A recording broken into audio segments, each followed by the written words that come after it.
දවසක් ලංකාවේ හැමෝටම ඉස්සෙල්ලාම කියන්න ඕන අපිව සබ්ස්ක්‍රයිබ් කරපු, ලයික් කරපු, ෂෙයා කරපු හැමෝටම ස්තුතියි. අද අපි ගේන්න යන්නේ විශේෂ රයිෆල් එකක් ගැන. මේක ගොඩක් අය රික්වෙස්ට් කරලා තිබ්බා. මේක ගැන පොඩි වීඩියෝ එකක් අපේ channel එකේ කලින් ෂෙයා කරලා තිබ්බා. මේක HAWA 1500 ජපානයේ නිෂ්පාදිත රයිෆල් එකක්. මේ ස්නයිපර් රයිෆල් එකේ ප්‍රිසිෂන්, ඩියුරබිලිටි සහ කන්සිස්ටන්ට් පර්ෆෝමන්ස් ඉඳලා ගොඩක් ප්‍රසිද්ධයි දඩයක්කරුවන් ගිනි අවි එකතු කරන්නන් සහ ඉලක්කයට වෙඩි තබන්නන් අතර. ඉතින් අද අපි කතා කරමු HAWA 1500 ගැන. ඔව් අද අපි කතා කරන්න යන්නේ HAWA 1500 කියන ස්නයිපර් රයිෆල් එක ගැන. මේ රයිෆල් එක නිෂ්පාදනය කරන්නේ ජපානයේ HAWA Machinery Limited කියන කම්පැනි එකකින්.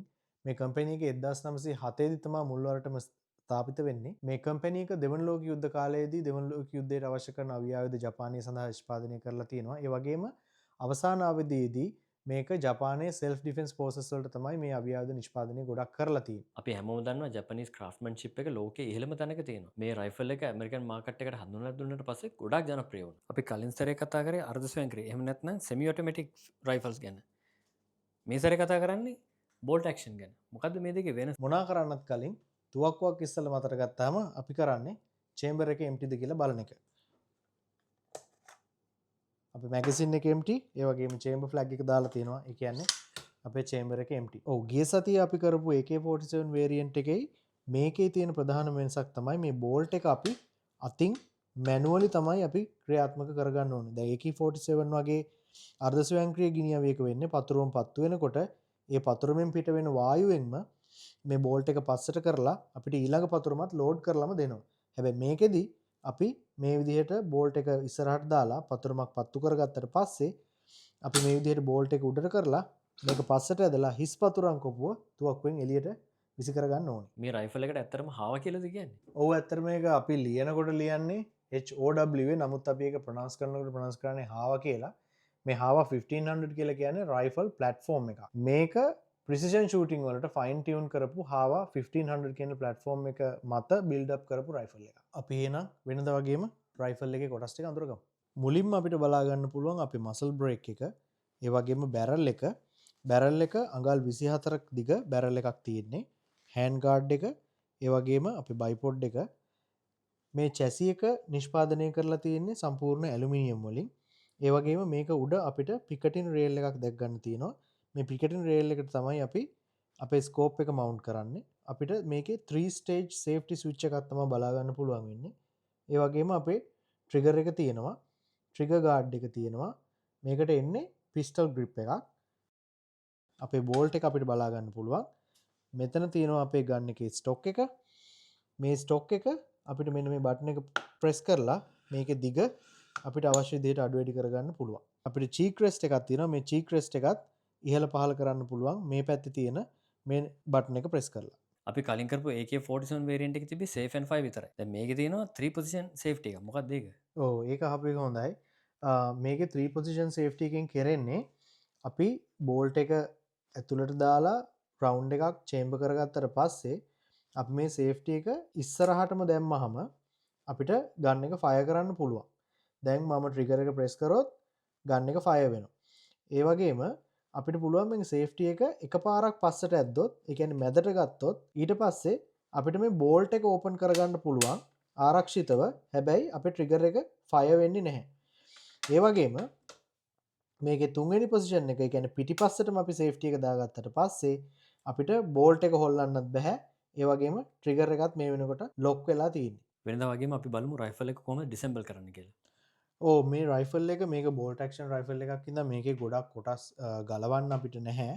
අපි ඉස්සරලා මේ විදිහට මැගසින් එක රිලීස් කරගෙන මේ පැත්තේ තුවක්කුව වම් පැත්තේ තියෙනවා අපිට චූටි බටන් එකක් ප්‍රෙස් කරන්න. මේ බටන් එක ප්‍රෙස් කරලා මේ බෝල්ට් එක මේ විදිහට එළියට ඇදලා නිකම්ම ගලව ගන්න පුළුවන්. ඊට පස්සේ අපිට මේ ගන් එකේ බෝර් එක, ඒ කියන්නේ අපේ තුවක්කු බටේ ඇතුලේ ක්ලීන් කරගැනීමේ හැකියාව තියෙනවා. එච්චර තමයි මේ ගන් එකේ ගලවන්න අවශ්‍ය වෙන කොටසකට තියෙන්නේ. දැන් මේක ස්නයිපර් රයිෆල් එකක්නේ.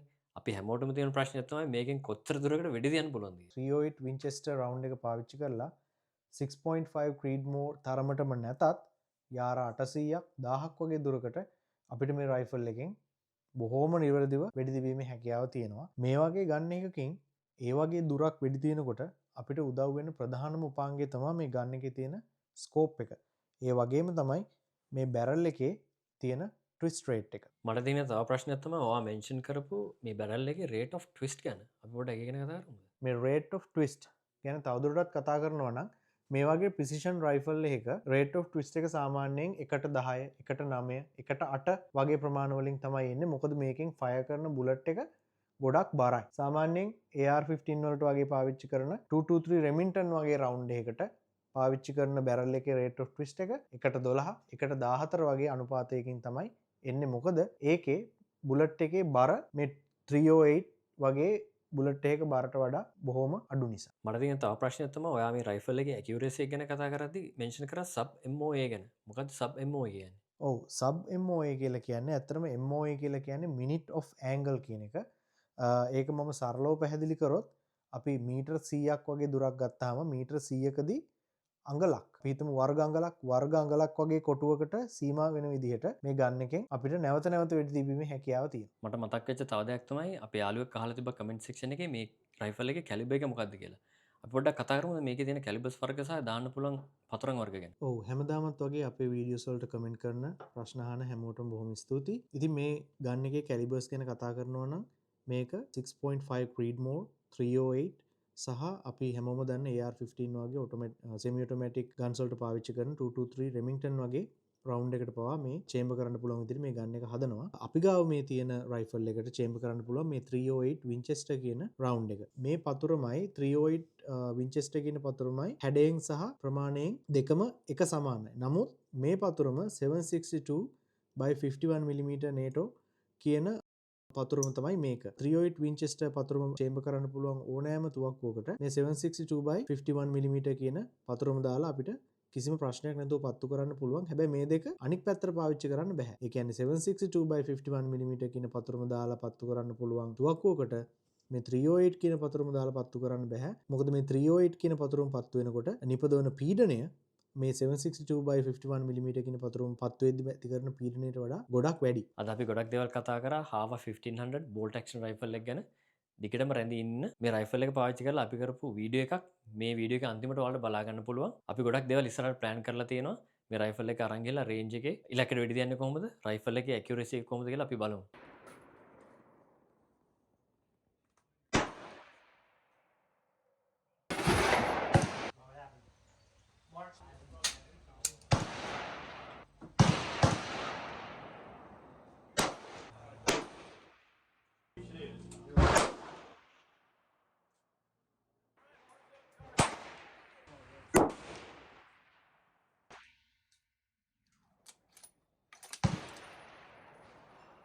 ආරාධනා කරන ඔයාලට අපේ channel එකත් එක්ක දිගටම රැඳී ඉන්න කියලා like කරන්න, share කරන්න, comment කරන්න, subscribe කරන්න. ඔයාලගේ අදහස් අපිට කියන්න.